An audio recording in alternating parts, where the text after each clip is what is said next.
Welcome to the Know, I'm Ashley Jenkins. Oh boy. After Game Informer executive editor Andrew Reiner earlier this week shared some details about an interview with an alleged Valve insider, we've got even more sordid details about the development, or lack thereof, of Half-Life 3. So get ready to get your knickers in a twist. A few days ago, Reiner told some stories on Game Informer's podcast about the interview, where it was said that at one point, Half-Life 3 existed as an RTS and even as an FMV action-adventure game.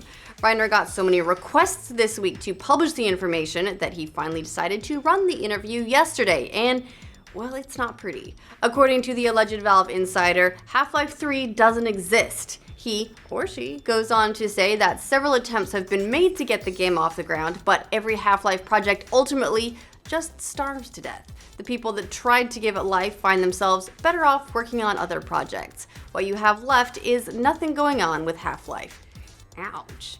Now, it's important to note that this is unverified information. It doesn't have a second source, is what that means, which is why Game Informer didn't run the interview to begin with, but just to be on the safe side, maybe you should go ahead and cancel that Half-Life 3 pre-order. God of War director Cory Barlog has been promising for months on Twitter that if his game's trailer got 15 million views, he would treat the fans to something special. Well, the game has now surpassed the arbitrary milestone set by Barlog. The game's E3 trailer hit 15 million views earlier this week, and now fans are clamoring for something new. Unfortunately for them, Barlog has pumped the hype train's brakes just a little bit. He's now told several fans on Twitter that the special surprise won't be a demo or a trailer because those would take just a little bit too much effort. Although, considering it's been more than 6 months since we've last seen anything from Kratos' daddy days, we'll take anything we can get at this point. We're easy. In the wake of Microsoft canceling exclusives, Sony is on the offensive. Japanese publication Dinklage magazine recently spoke with PlayStation boss Shuhei Yoshida, who claims that his company has a large number of unannounced games in the works.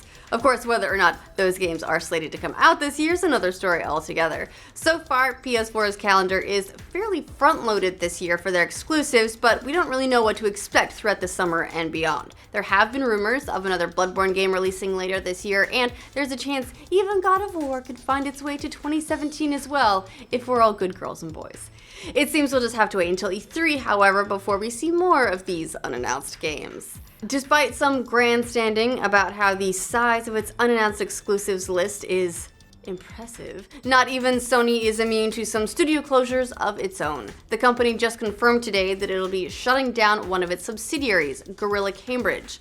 Guerrilla might sound familiar to you, and that's because they're working on Horizon Zero Dawn. Don't worry, the Cambridge outfit is a different branch, and Guerrilla's main offices won't be affected by the closure. According to Sony, the closure is the result of restructuring across its European offices, and that resulting layoffs are, quote, regrettable. Well, yeah, they're always regrettable. Guerrilla Cambridge in recent years has been responsible for a number of PS Vita ports, but most recently they finished work on the PlayStation VR title Riggs Mechanized Combat League. The season pass for the upcoming hack-and-slash game For Honor has leaked, and here's what it includes. There will be 3 versions of the game: Standard, Deluxe, and Gold, also known as Joel's Edition. The season pass is only included in the Gold version, and it gives you a week of early access to 6 new characters, plus early access to other new content. There's other stuff in there too, like exclusive emblems and emotes and all that stuff, along with some helmet crests so your fighter will look super pretty before he gets his head bashed in. You also get something called 30-day champion status, which gives your character bonus experience and game currency. That kind of makes it sound pay to win though. The deluxe version gives you some exclusive skin type rewards, like the helmet crests and the emblem, as well as 7 days of sweet champion status. For Honor, which was developed by Ubisoft Montreal, is coming up quick. It releases on February 14th, so you and your significant other can spend your day killing each other. Woody Harrelson has officially joined the Star Wars universe after Lucasfilm announced he will join the cast of the Han Solo standalone movie. He'll join Emilia Clarke and Donald Glover, who will be playing a young Lando Calrissian. Harrelson is reportedly playing a mentor to young Han Solo, though we don't know much more beyond that. The movie is supposed to start production this month and could be released by next year. But he's not the only interesting casting thing. Could Tyrion Lannister be joining the Marvel Universe? He would be the king of that whole universe. And it looks like the actor who plays him, at least, may actually be doing that. Variety reports that Peter Dinklage is in talks for a key role in the upcoming Avengers Infinity War movie. He's already wrapped on the 7th season of Game of Thrones, meaning he at least knows what's happening, which would allow him some time to shoot the latest Avengers movie. There's no word on Dinklage's role in the film, which is set to shoot sometime this summer, along with an unnamed sequel. Infinity War is set to hit theaters on May 4th, 2018. A former NFL player is suing the makers of Gears of War. This has got to be my favorite story of the day, saying they ripped off his likeness to create one of the game's main characters. Lenwood Hamilton says that Coltrane's appearance and style were originally his own, including Cole's derby hat, wristbands, and gold front tooth, according to TMZ. Hamilton also said he hired a forensic voice examiner who found that Coltrane's voice is indistinguishable from his own.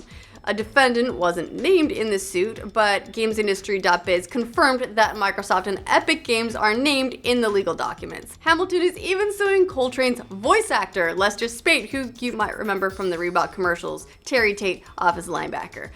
Hamilton says he and Spate worked together in the past and had discussed creating a video game character. Hamilton is suing for sales and profits of the series, which would be a lot. Gears of War has been one of Xbox's signature franchises for years now, which makes you wonder how he missed all this earlier on. Anyway, that's all the stories we have for today. Let us know what you think of the news in the comments down below. And if you want to make sure you get news from every corner of the internet every single day, as long as it's a weekday, like this video and subscribe to the Now.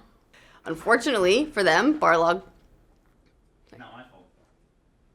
Little bit your fault. Shh. Hush now. Something? Although, considering it's been more than 6 months since we've last seen anything from Kratos' daddy days, we'll take pretty much anything we can get at this point.